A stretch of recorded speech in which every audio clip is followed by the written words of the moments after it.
Robert, let's see if that old organ still works.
Everybody.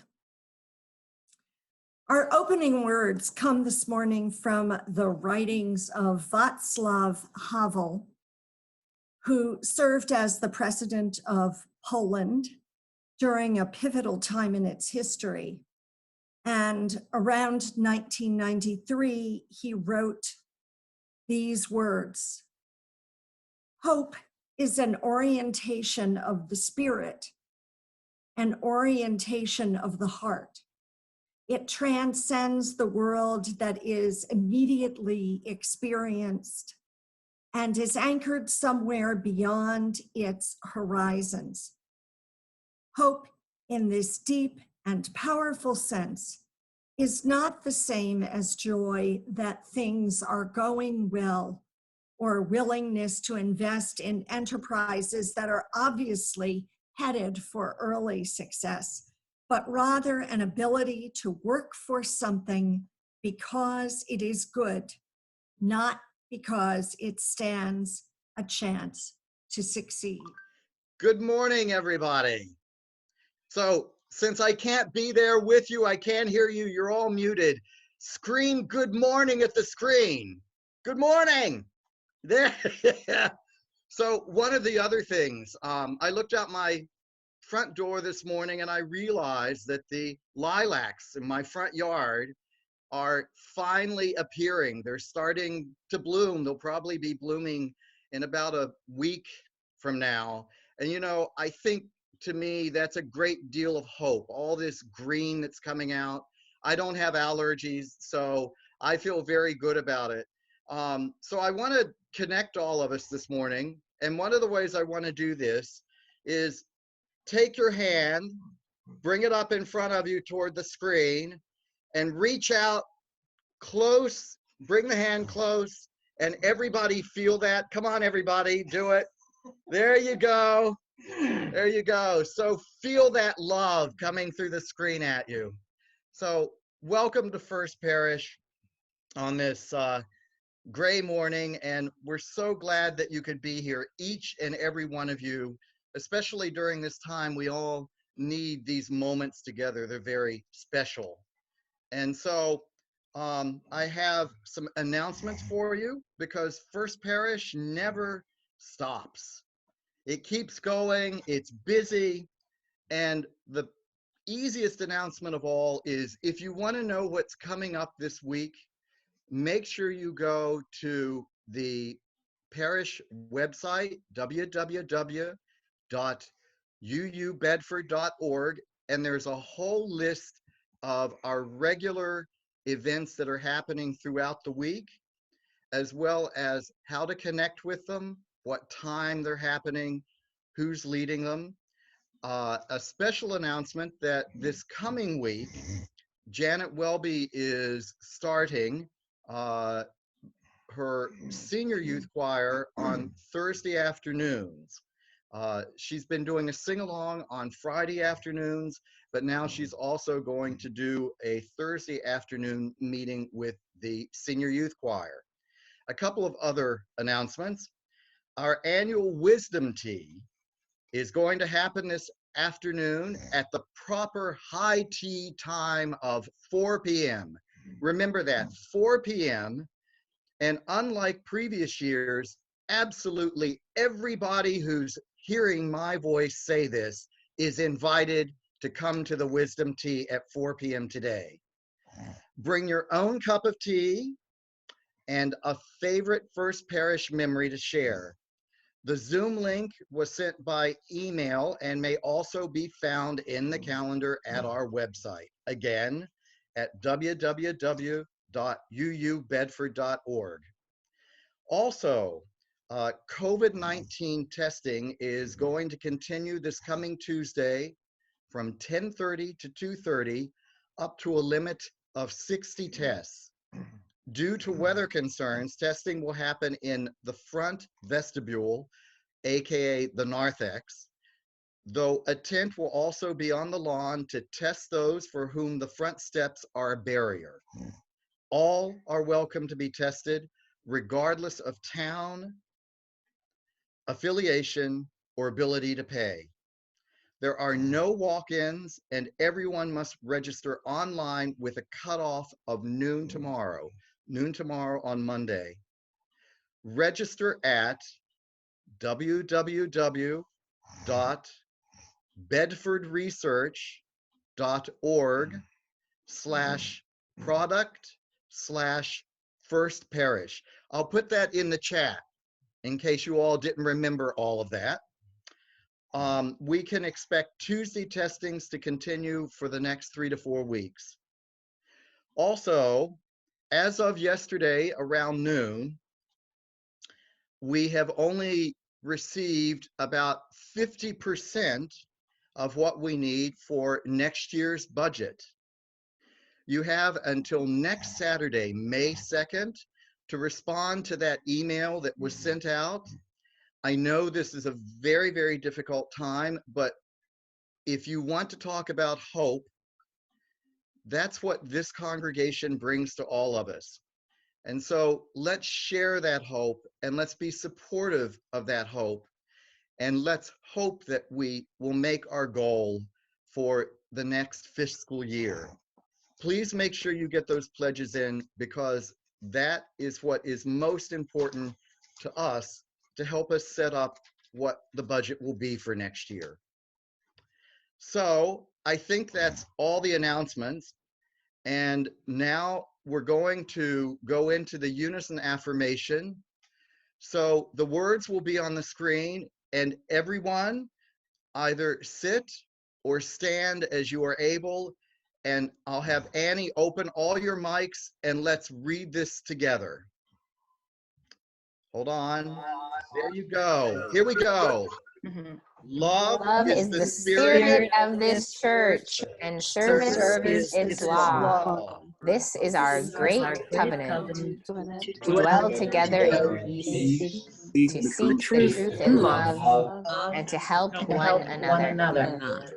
El amor es el espíritu de esta iglesia, y el servicio es su ley. Este es nuestro gran pacto, vivir juntos en paz, buscar la verdad en el amor y ayudarnos los unos a los otros. So be it, and good morning, everybody.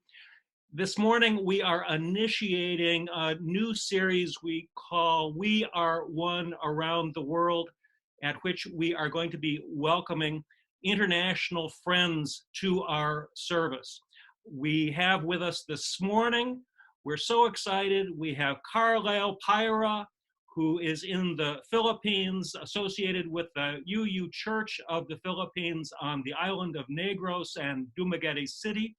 And not only do we have Carlisle, but we also have her parents. Her father, Efren, is with us from Dumaguete City, and her mother, who is currently working in order to support Carlisle in university, is here with us from Hong Kong. So it's really quite something. And in future weeks, we expect to be having guests from Transylvania, from the Khasi Hills of India, and from England. So stay tuned. It's really quite an adventure.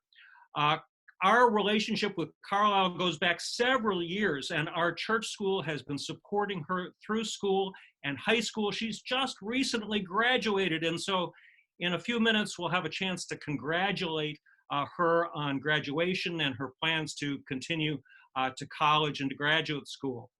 I want to say a little bit about the UU Church of the Philippines. They describe themselves as a progressive, non-dogmatic religious community of free thinkers and social justice advocates. And there is a long, wonderful story about the origins of that church. Its founder, Toribio Queimada, found a list of United States churches, and he looked under the letter U, hoping to find something universal. And he eventually found our church in Racine, Wisconsin, and later that in Gloucester, Massachusetts. And with their encouragement, he grew the church. This began in the 1950s. Ultimately, because Queimada was a threat to the status quo, he was sadly, unfortunately, murdered for his faith. Today, there are about 2,500 members of the church in the Philippines.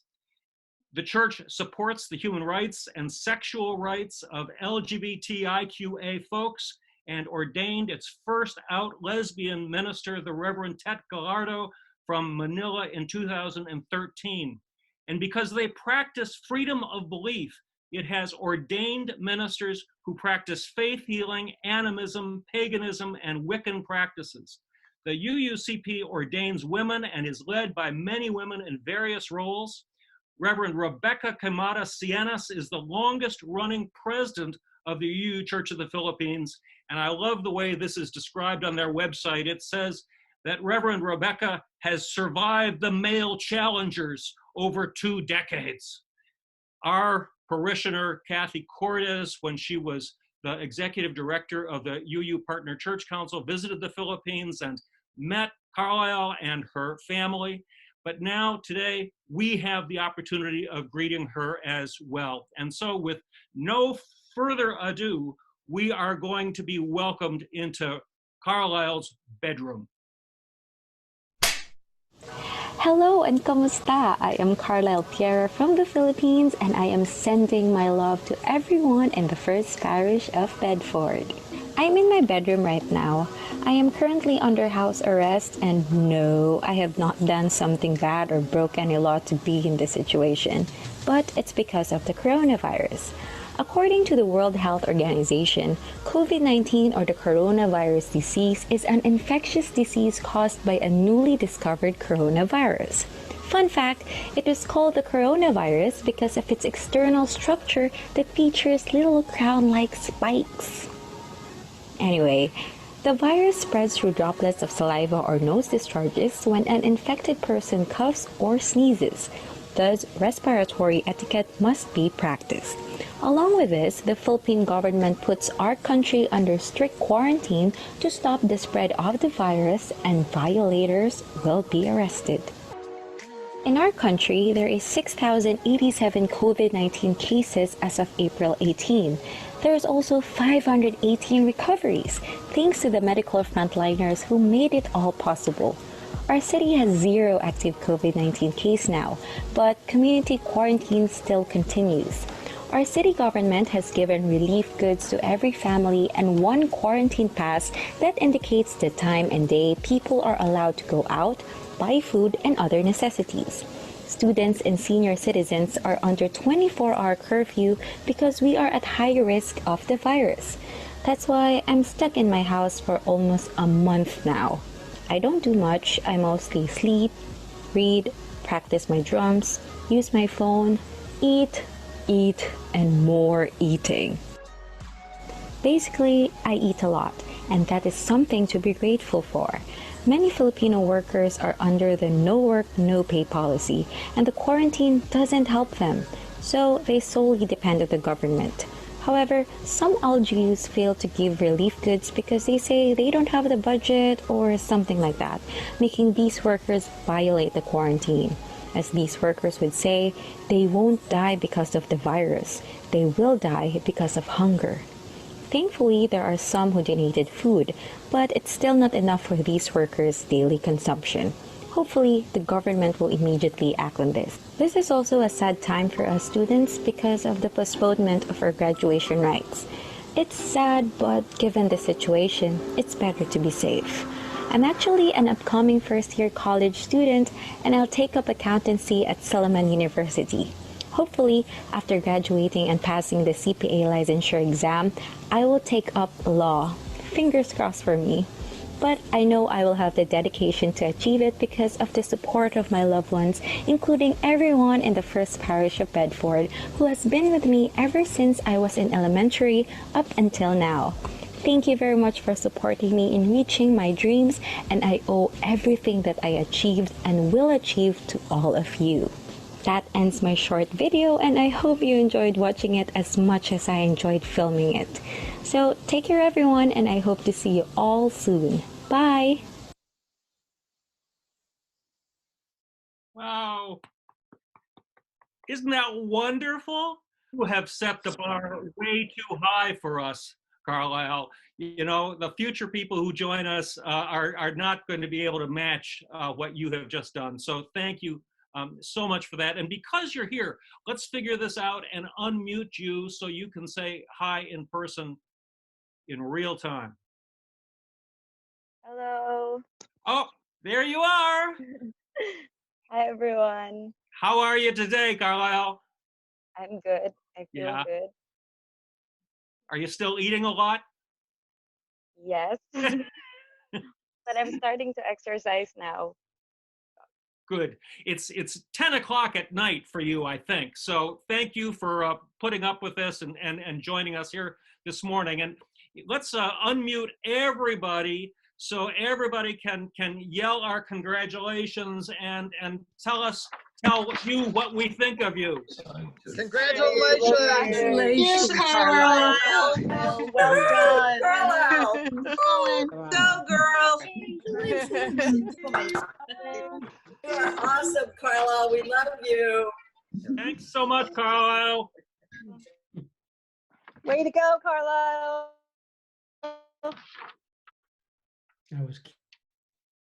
All right. I think we should hopefully be all muted again, and another round of congratulations to Carlisle, and good luck to you and to your family. So at this point, we're going to move into a little time for all ages moment. And today, as you probably already are well aware, we are talking about hope. Now, Deb Weiner reached out and asked people to send in what hope means to them. And so I'm going to read a couple examples of what you all said that hope means to you. Hillary Gravina says, it's wishing something would happen. Corinne Dowd says, hope is the courage to keep trying to make a difference. John McLean says that our actions can make a better world. And Mary Lou Barsom says, it's what helps you overcome your fears. So these are all pretty different, but one thing I noticed they have in common is that nobody said hope is just thinking everything will be fine, or hope is staying positive. People said things about wishing and courage and actions and overcoming fears, and this is all something kind of active. And I agree with that because I think hope is not necessarily about what you think will happen. Hope is what you do. And so we got some other examples of specific things that people do that were their definitions of hope. Rich Suval says it's swimming in a clean indoor swimming pool. Sarah Dorer says it's taking every day one at a time during this pandemic. Carol Eppel says it's practicing for a concert that would have been with Brad and Liz, a concert I believe will happen one of these days. And Cecil Mercado says, hope, activism is where I find hope. And so these are specific things people do: swimming, practicing a flute, taking it one day at a time, doing activism. And so I think that's really important, because when I try to think about what's going to happen, I can get very scared and very depressed. And when I just feel my feelings about what could happen, I get very sad and angry. And it's very important to feel our feelings. We don't want to forget about our feelings, and we don't want to pretend we don't live in the world we live in. We have to think about what's happening and feel our feelings. Those are important, but we also have to do things that create hope. And so I was thinking, after I read some of these definitions, about some of the little hope things I did this weekend. And I thought about how I brought some groceries to a family in Boston who didn't have any toilet paper and didn't have enough food and wasn't able to get the things they needed, and how a teacher from the Boston Public Schools was the one who organized people to bring food to the family she knew from being a teacher. And I thought about how I went on a run because I'm training for a half marathon that I'm not going to be able to actually run. It's sort of like Carol and the flute. You just keep practicing even though you know the event isn't going to happen when you planned. But sometimes it's really helpful to keep on the practice schedule. And I find that to be true. And so I'm thinking that you probably have things you do that create hope. Maybe you made a mask or brought someone a pizza. Maybe you called somebody and brought them a happy message. Maybe you made something in your house, some art or some food. I think that food piece of eating can really be important and bring us hope. And so we are going to make something today, and I hope that maybe you have your ribbons, or if you don't have ribbons, maybe you have something. I have this like weird piece of plastic, because like this is pandemic times and you might not have ribbon and you can't like go to the craft store. So, you know, I have this piece of plastic that came from a kite, and that works too. So whatever you've got, that's what you got. And what we're going to do is we're going to take a marker, if you have a marker, hopefully you have a marker, and write down something that you do for hope, or something that other people do that makes you feel hope in your heart. Like how I feel hope when I hear people tell stories about how they brought masks to their favorite Dunkin' Donuts employees, or how they brought a pizza to their coworkers. That, when I hear you guys tell me that kind of story, it brings me hope. So you can write down something, and the plan after you write it down is that after the service is over, or maybe when it stops raining, if it's raining, you can take your ribbon and tie it somewhere where people could see it. Maybe it's in a tree. That's a good idea. We've seen a lot of images of ribbons in trees in our slideshow. Or maybe if you don't have a tree that's good for that, maybe it's your mailbox, or maybe it's a railing on your front porch, or some place that people might be able to see it when they walk by.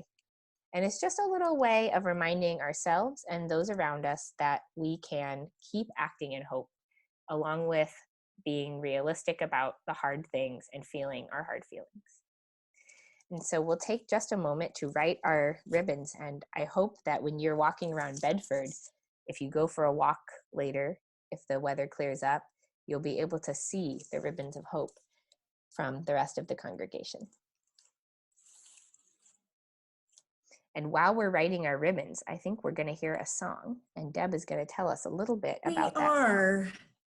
So one of the things that happened this past week, which is so challenging, even in the midst of a very challenging time, is that our neighbors to the north in Nova Scotia suffered the worst mass shooting that has occurred in that province. And that happened on April 18th and 19th.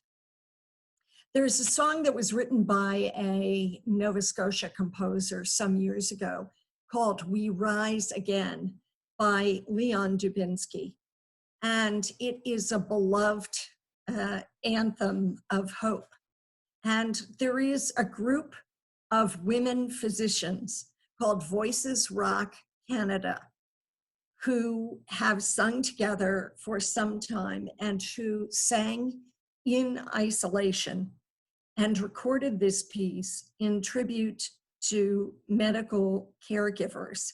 And as a sign of hope, we wanted to share that with you right now. Good morning. I'm Nancy Doherty. Am I unmuted? Oh, okay. You are. I'm sorry. You are. Nancy Doherty, and I'd like to invite anyone who'd like to share a joy or a concern with the parish that you would raise your hand. There's a place you can raise your hand, and you will be unmuted and you can share the joy or sorrow. I've typed my number on the chat. If you'd like to call me and share a private candle, you can do that anytime, now or after the service. The loss feels heavy. We feel it in our hearts, in our chest. We feel it come up into our throat like tightness. We feel it rise up in our shoulders like tension. We feel it in our stomach like a knot. And I want to take a moment to be grateful for our bodies, for feeling these feelings that make us human, for the love of one another that makes loss matter. It is hard to hold, and we cannot hold all of it all the time.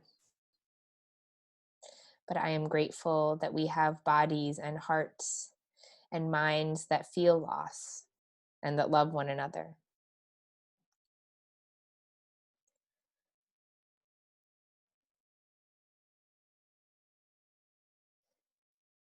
And I am grateful too for the birds and the flowers, and that we have bodies that can appreciate and take in beauty and joy and comfort, even when loss is heavy and hard.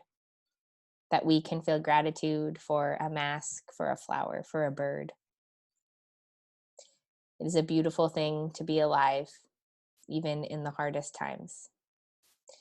Thank you all for sharing your loss and sharing your joy and sharing your gratitude, and for being fully human with us this morning. So we will move at this time into our offering and hymn moment. And so let's get our senior minister here and our musician line. When in doubt, let's have an offering. That's always a good plan. And as ever, I hope that you're finding your way to the Give Plus feature on our website and the various ways that you can help keep us afloat during this challenging time.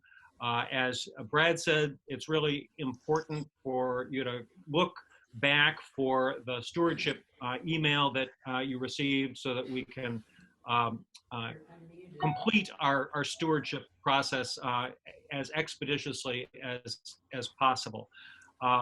And again, the website has both a link to our pledge form as well as to the Give Plus opportunity to contribute.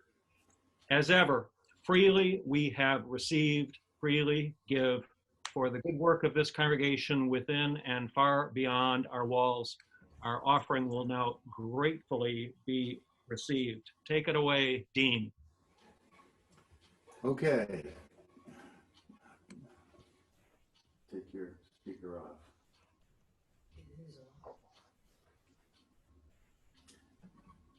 Can you hear me?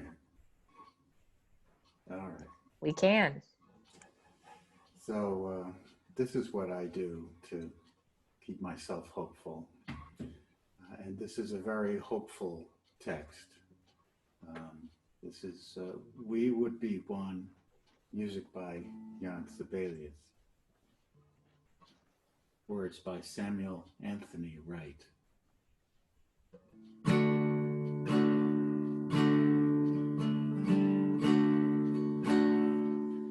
We would be one, as now we join in singing our hymn to pledge our hearts anew to that high cause of greater understanding of who we are and what in us is true. In living for, we would be one, living for each other, to show to all a new community.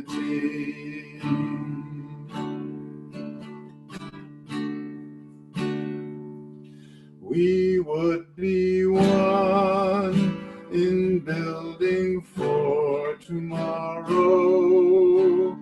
a nobler world than we have known today. We would be one in searching for that meaning which binds our hearts and points us on our way. As one we pledge ourselves to greater service, with love and justice, strive to make us free.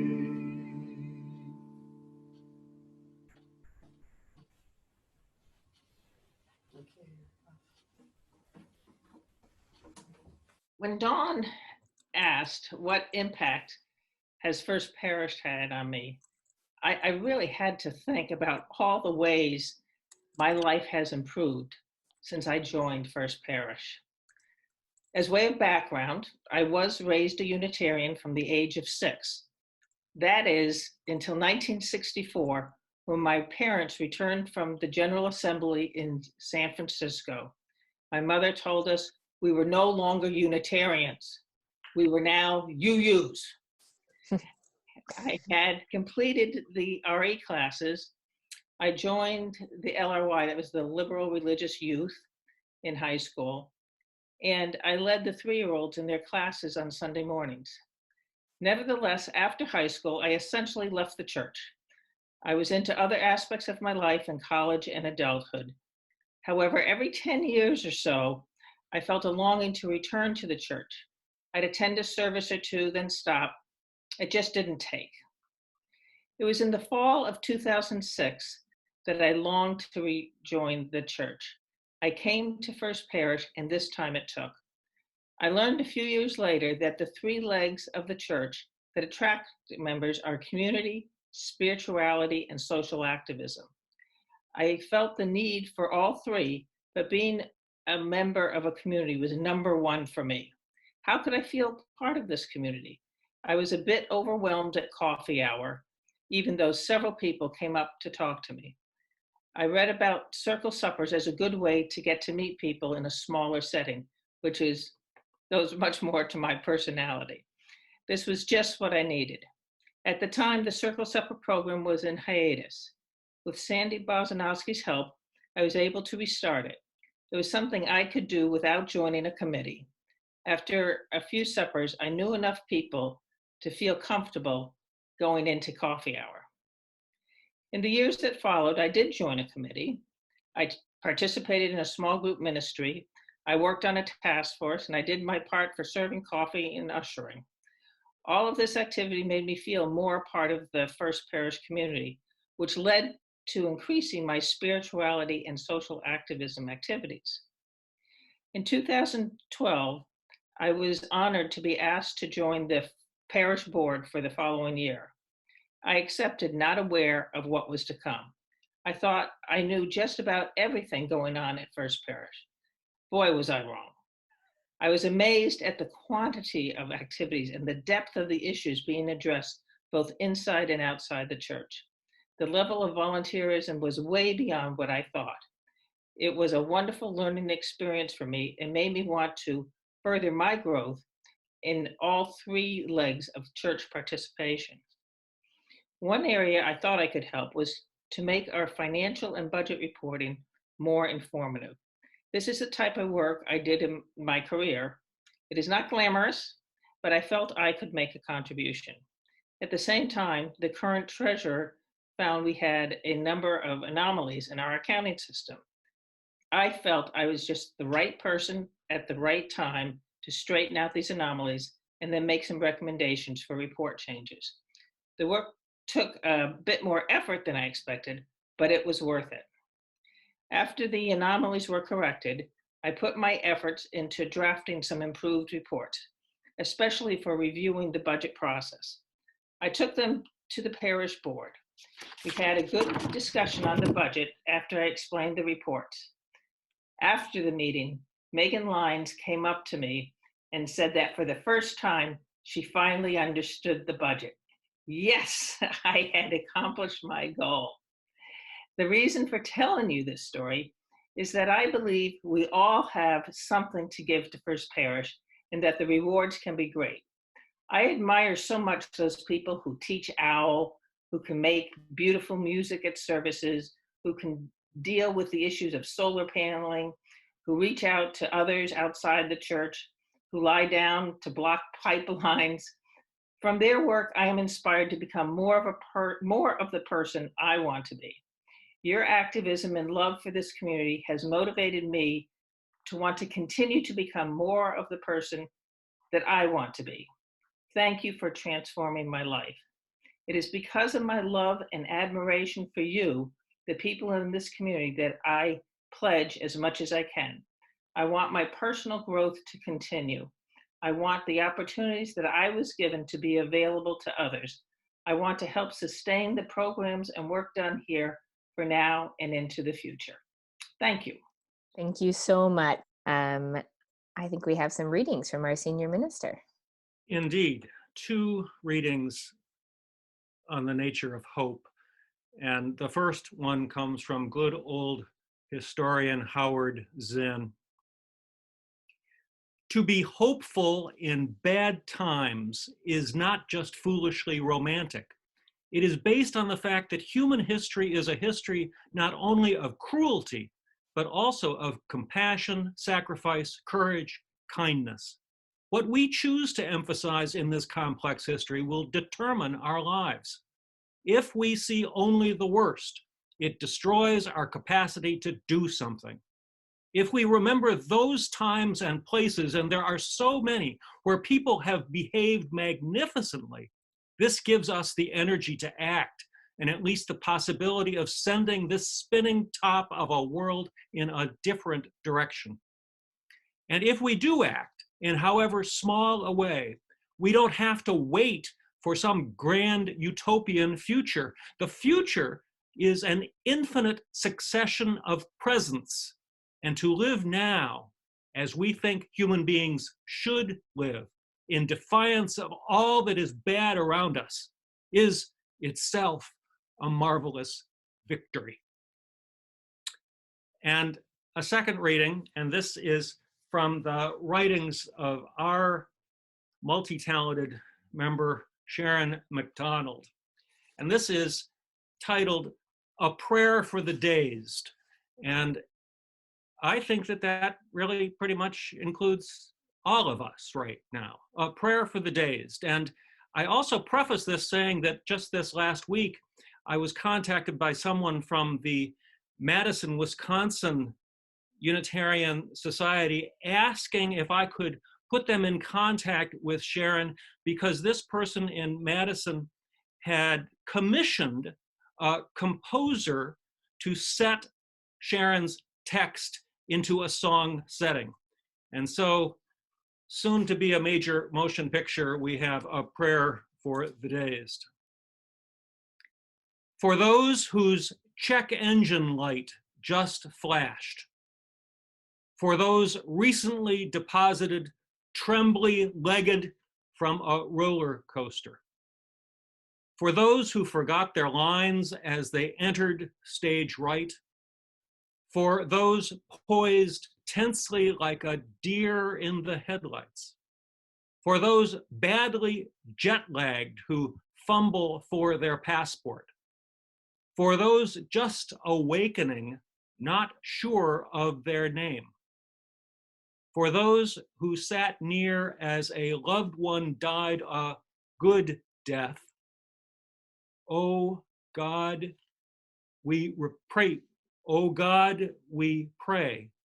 Repeat yourself.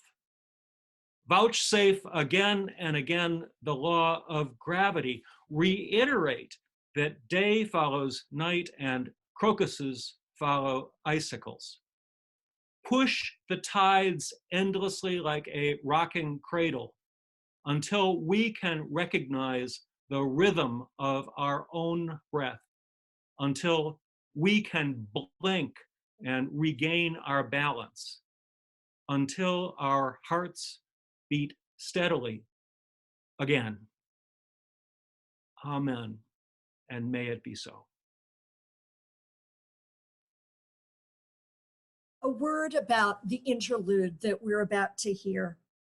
Shortly after the liberation of the death camps in Europe in World War II, there were words found that were scratched into the wall of a camp in Cologne, Germany. These words were, "I believe in the sun, even when it is not shining. I believe in love, even when I cannot feel it. I believe in God, even when he is silent." Those words inspired the composer Mark Miller to write this piece, I Believe, which you will hear performed by the New Haven Chorale.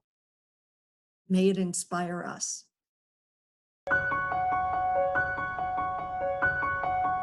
I believe in the sun. I believe in the sun, even when it's not shining. I believe in the sun. I believe in the sun, even when it's not shining. I believe in love. I believe in love, even when I don't feel it. I believe in love. I believe in love, even when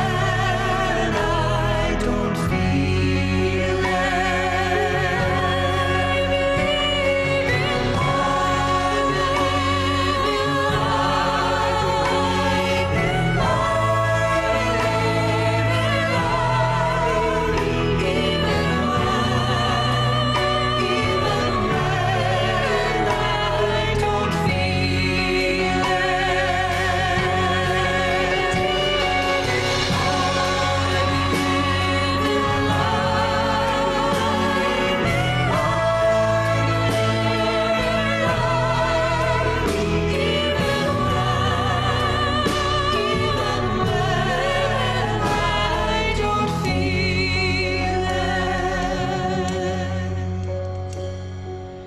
I believe in God.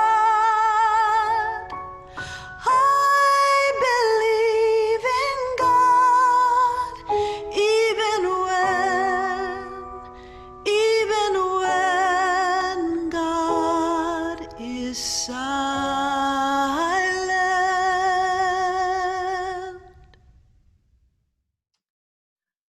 Hope is the thing with feathers that perches in the soul and sings the tune without words and never stops at all. One of you reminded me that that was what gave you hope this week. Those words came from the Massachusetts poet Emily Dickinson, who is said to have suffered from bipolar disorder for much of her life. She would climb to the heights of exuberance and productivity and then plummet into the depths of despair.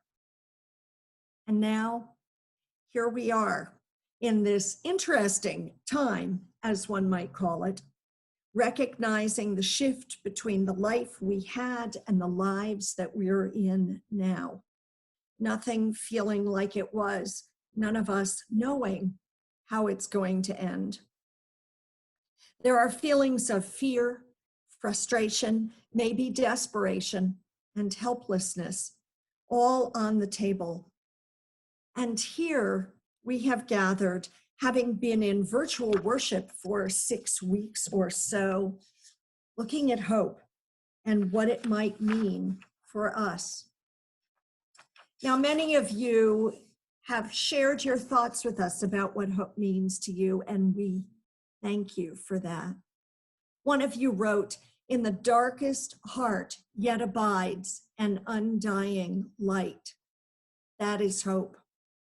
Our flaming chalice, the light that never goes out, is a living emblem of such possibility. And perhaps it is in the bleakest of times that is when the thing with feathers that Dickinson wrote about can perch on a far-off branch, perhaps partially obscured from view, and sing its sweet song for us, reminding us to hold on just a little bit longer. In times such as these, both poets and pragmatists remind us of both the possibility and of the realities that we exist in. My friend David Yermak, an oft-quoted professor of business at NYU, said to a nonprofit board that found itself in the midst of hard times, "Hope is not a business plan." That's good advice for tough times when we have to make a ledger sheet balance on realities and not on wishes in the misty future. We need facts and data, not platitudes and suggestions of the ways that light and bleach can help cure COVID-19. What can we place our bets on right now? And what will our lives look like next week and the week after that? It has been a darned tough go. You don't need me to tell you that. My heart aches for so many of you, but in this community, particularly for the children and youth who are shut off from their friends. I watched the change in them as our quarantine started. The first week we heard, "Yay, no school." And the second week it was a little less exuberant. And by the third week it had turned into, "Oh, no school." And we don't know when we're going back. And now it's just about trying to hold on, paired with frustration and a whole lot of sadness. There are lost graduations, proms, birthday parties, and piles of weddings and memorial services and family dinners and more, all of them not happening. And yet at the same time, I have been inspired as I've seen so many of you rise and find new ways around the roadblocks. I have learned more games that can be played online. I've seen story times on Zoom, family dinners that I've had with my children in Brooklyn and Belmont that were genuinely fun. I've watched the faces of kids who see each other online and seen the smiles return as they play together, separated yet doing the same game. Families focused on other board games all together in separate locations, like in my case, Nashville and Belmont and Brooklyn and Atlanta, all together. Damn, I think. What would Tim Berners-Lee say now about the World Wide Web that he created and its power? And why the heck didn't I buy stock in Zoom about 4 months ago? The weather is too often cold and rainy here in New England, it being April. Patriots' Day and the pole capping and the pancake breakfast didn't happen this year. But change is coming. The blueberry bushes outside the Elm Street door of the church are budding right now. I walked into the building to check on a few things earlier this week, and I heard one of our guests' sons playing the piano, and the lovely sound reverberated through the building. I saw 2 kids at a proper distance on their bikes outside. It's still there. The common is quiet now, that's true, but there will be a time when there are gatherings. Our challenge is to wait. It's like we're back in Advent again, waiting. Will we wail and moan? Yes, we will do some of that because our tears cleanse our eyes and perhaps allow us to release all that we are carrying right now in our hearts.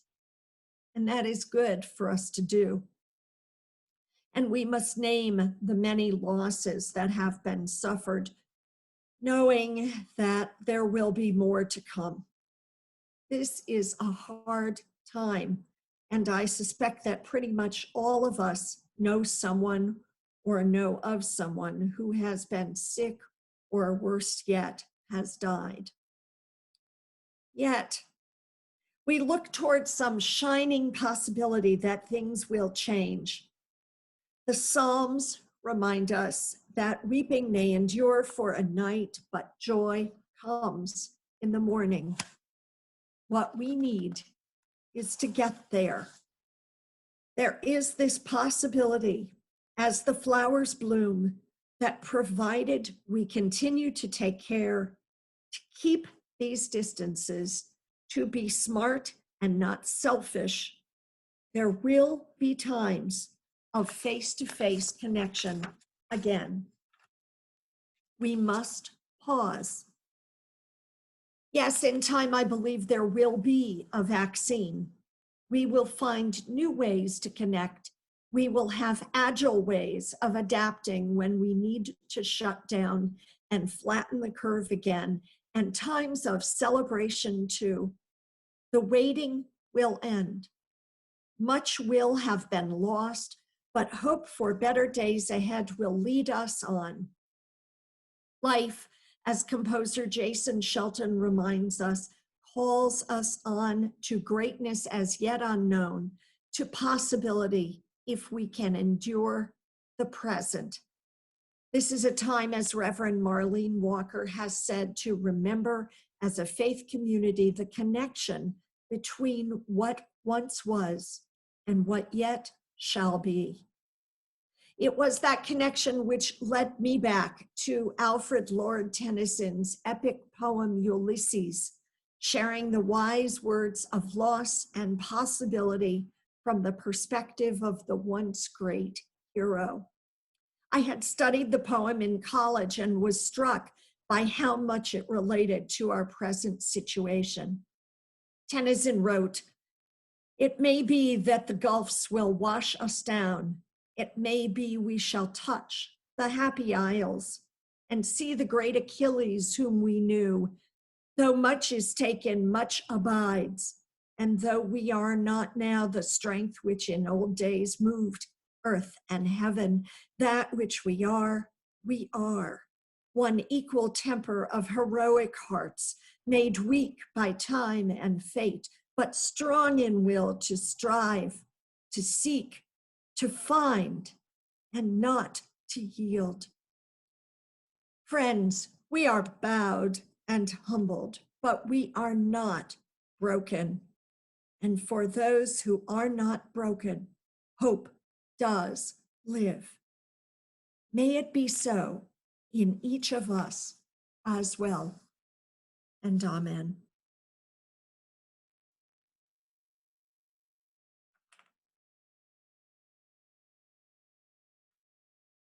And I leave you with these closing words from the poet Maya Angelou, from her epic piece on the pulse of morning. History, despite its wrenching pain, cannot be unlived, and if faced with courage, need not be lived again. Lift up your eyes upon the day breaking for you. Give birth again to the dream. Take it into the palms of your hands. Mold it into the shape of your most private need. Sculpt it into the image of your most public self. Lift up your hearts, for each new hour holds new chances for new beginnings. Here on the pulse of this new day, you may have the grace to look up and out and say simply, very simply, with hope, good morning. Our closing comes from our wonderful organist, Robert Noble.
Wonderful. It's so good to see Robert and hear the organ.